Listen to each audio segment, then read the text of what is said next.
Well, folks, welcome to another episode of Dr. Joe's Trains, or Dr. Joe's Layout. Progress, considerable progress, has been made.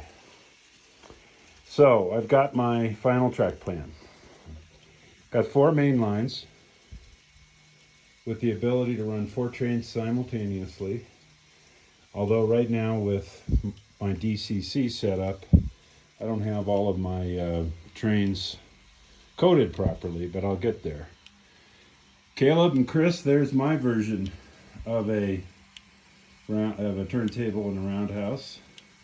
I've even got the canopy, or whatever you call this thing, the catenary piece to put on. I'm accumulating locos. Here comes one now, carrying a consist of intermodal units. And I'm just running this train constantly to test out for any places where derails might occur. Let's see. Oh, I installed a reversing section, although I'm having nothing but problems with it. That is Digitrack's reverser unit. I don't, off the top of my head, remember the code name for it. I also installed this beautiful, look at that. Isn't that neat?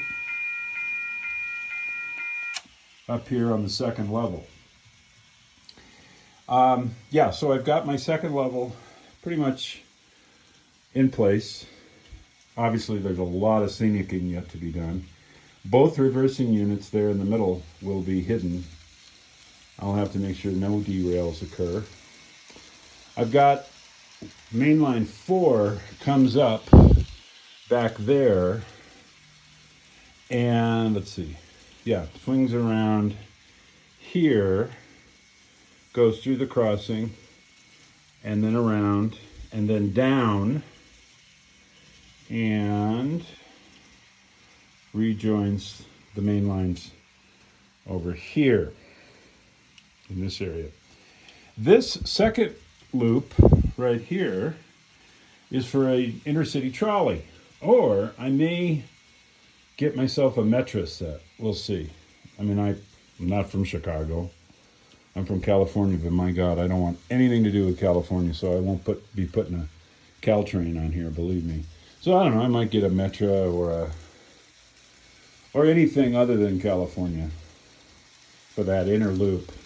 It doesn't connect to anything. It just runs around what will be the city. You can see I've got signals in place, although they aren't working. I don't understand why. It has something to do with DCC, I think. There's that mystery extension. Somebody asked me to go back there and film it. No, it's a mystery. Okay? So what happens back there stays back there. How's that? There's a pile of connectors that I'm accumulating. Primarily because as I drill holes into the layout to hide my various wires, like this is a wire from the switch to the switch controller bank, which I'll show you in a second. I don't want to drill holes that are big enough to accommodate the connector ends. Okay, that's just too big. So I cut them off, and then I go downstairs underneath the layout and wire them up. I got myself a bridge. Happy about that. One of the goals for the layout. This is going to be one of those imaginary boulevards that kind of goes off to the edge, and that'll marry up with the crossing gate, and then that road will continue into the city. I've got my roundhouse complete. It'll hold 12 locos. Really happy with that. I'll tell you, one of the best things I ever did was put this homosote on the top. It is so easy to work with. It holds nails extremely well, yet you can pull them out. You can drill through it very easily. Now, I have some particle board underneath it, but at least I'm starting with homosote, and it's a real easy drill. So let's see. This area is still will be my workspace. It's my programming track. With DCC, you program your locos yourself, as opposed to DCS or Lionel Legacy, which come pre-programmed. Down here is the guts of the system. There's my Digitracks. Here is the turntable controller. I'll go ahead and turn that off. And then all my switch controls. You might ask, what are they doing back here? Well, this is temporary. I may move them, and I may install decoders at each of the switches, so I can throw them remotely. We'll see. All right, what else? So you can see this is where mainline 2 takes off and goes up onto the second level. And then when it's done going around and around and around and around, comes back down here and joins mainline 4. So I've got a way to go from mainline 2 to mainline 4, and then with a series of crossovers, double crossovers, I can bring the train back to mainline 2 where it started. What else do you want to know? I'll tell you, N-scale is not very forgiving for imperfections on your tabletop. I'm having to really sand in places to get it absolutely level, because that's what contributes to derails and uncouplings.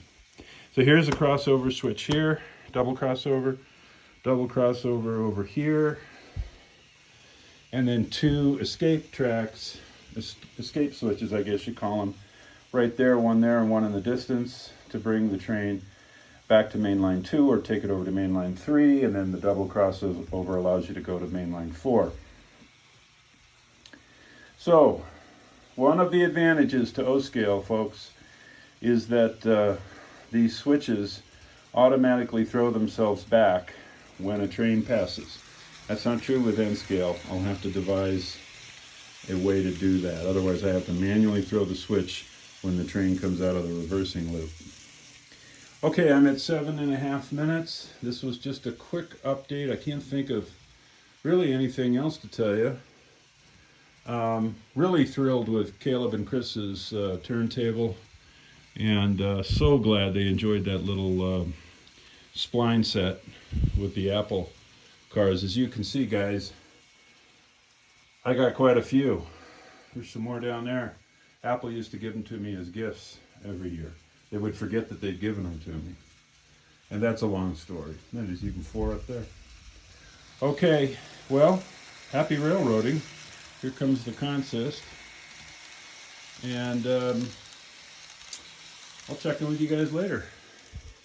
Thanks for watching. Comment. Tell me what you like. Tell me what you don't like. Somebody said they didn't like the curves. Yeah, I didn't like them either. But they are what they are. All right.